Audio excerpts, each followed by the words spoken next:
Hello friends, welcome in Jain classes for accounts. आज हम लोग देखेंगे टीवाई बीकॉम का direct and indirect tax lesson number 2, basic of charge and incidence of tax. तो lecture start करने से पहले सभी से रिक्वेस्ट है, जितने लोग चैनल पर न्यू है चैनल को सब्सक्राइब कर लेंगे, बेल आइकन को प्रेस कर लेंगे ताकि डेली वीडियो की अपडेट्स आपको मिल सके।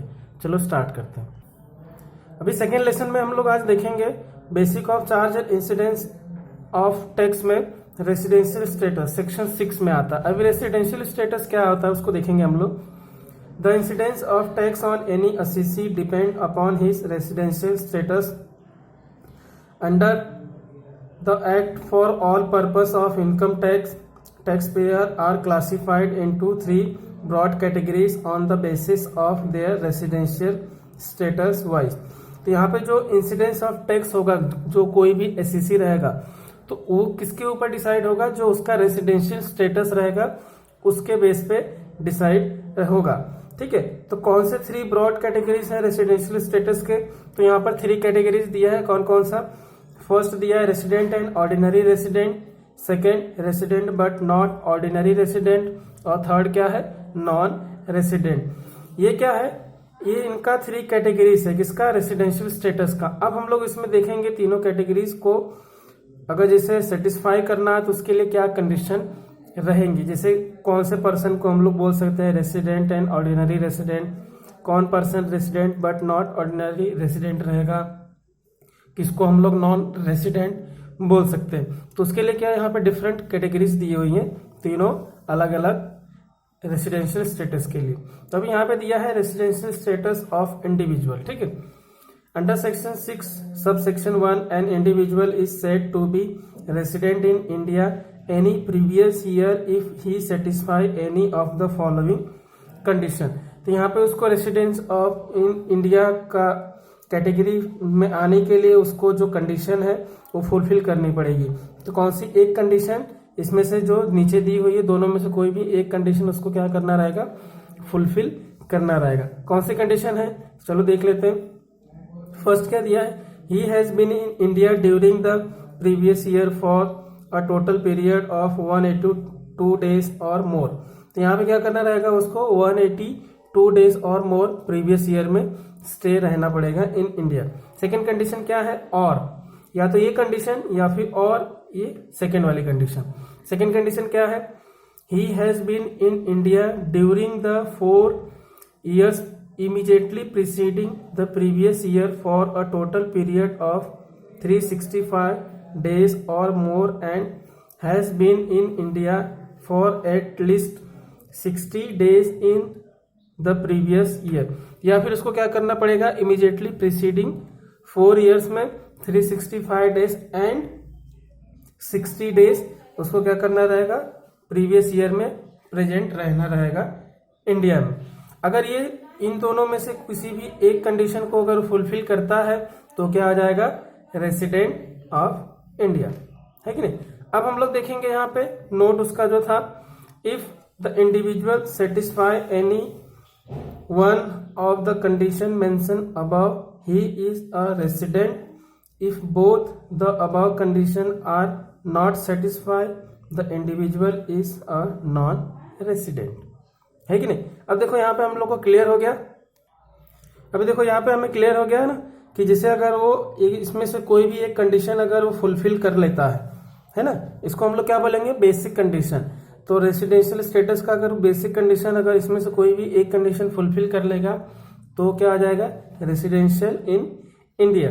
लेकिन अगर इन दोनों में से कोई भी एक कंडीशन फुलफिल नहीं कर पाया या फिर दोनों ही नहीं कर पाया तो क्या आ जाएगा? Non resident of India. अब देखो यहाँ पे हम लोग को एक resident in India and non resident in India, ये दो कंडीशन का, 2 रेसिडेंशियल स्टेटस का कंडीशन हमें मिल गया। अब हम लोग देखेंगे residential and ordinary residential status के लिए। ठीक है, तो यहाँ पे उसको जो सेकेंड कंडीशन है हमारे रेसिडेंशियल एंड ऑर्डिनरी रेसिडेंशियल के लिए, तो उससे पहले हम लोग यहाँ पे एक्सेप्शन देखेंगे। एक्सेप्शन क्या है तो उसको देखते हैं। The following categories of individual will be treated as resident in India only if the period of their stay during the relevant years amount to 182 days. In other words, even if such person were in India for 60 days or more but less than 182 days in the relevant previous year, they will be not treated as resident due to the reason that their stay in India was for 365 days or more during the 4 immediately preceding year।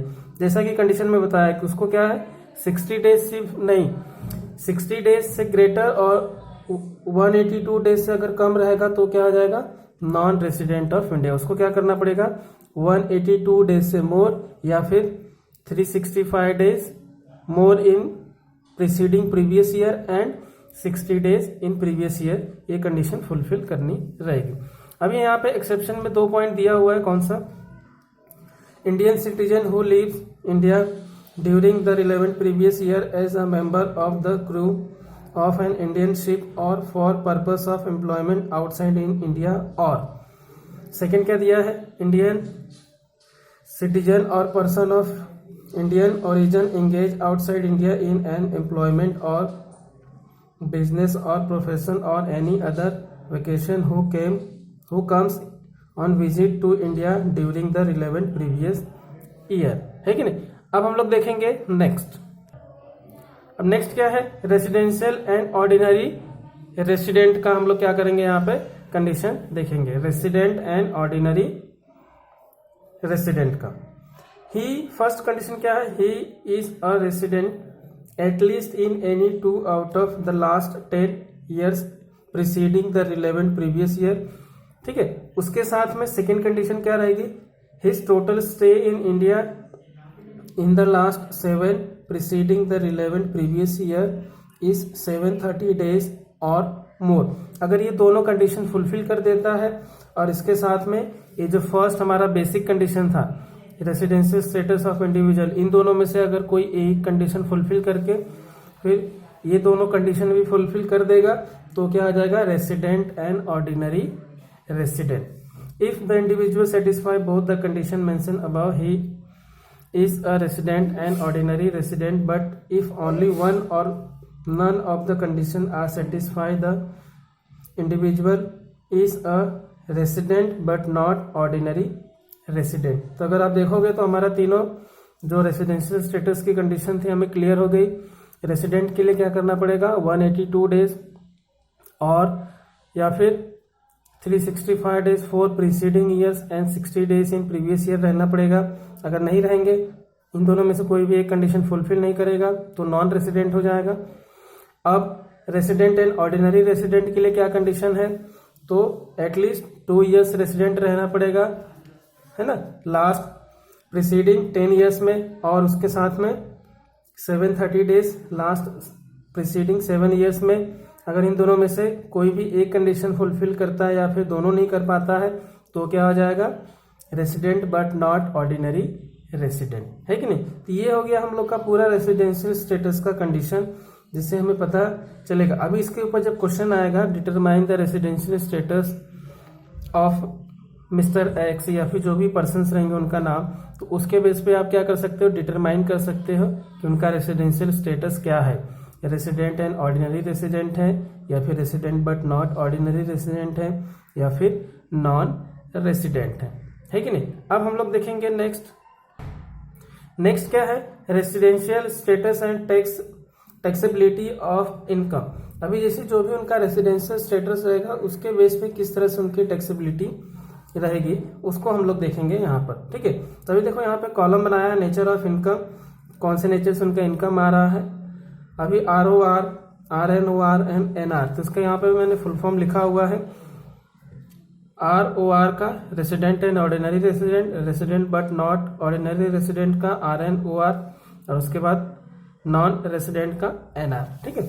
अब देखो कोई भी income receive in India, income अगर India में receive हुआ रहेगा तो तीनों के लिए टैक्सेबल हो जाएगा, ठीक है। इनकम विच एक्यूर्स और अराइज इन इंडिया, तो भी तीनों के लिए टैक्सेबल हो जाएगा।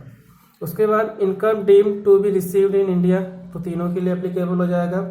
उसके बाद income deemed to accrue in India, तीनों के लिए अप्लाई हो जाएगा।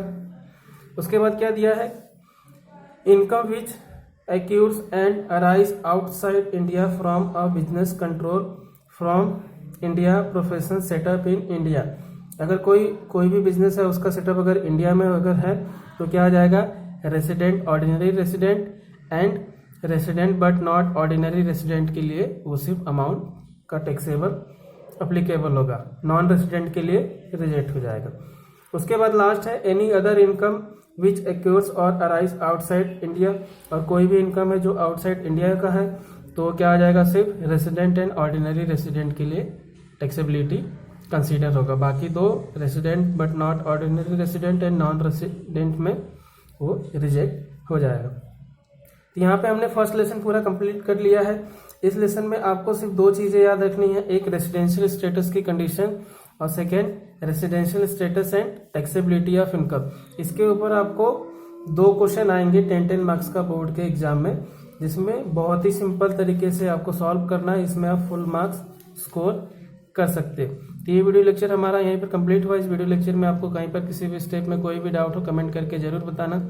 उसके साथ जितने लोग चैनल पर न्यू हैं चैनल को सब्सक्राइब कर लेंगे, बेल आइकन को प्रेस कर लेंगे ताकि डेली वीडियो के अपडेट्स आपको मिल सके। Thank you for watching.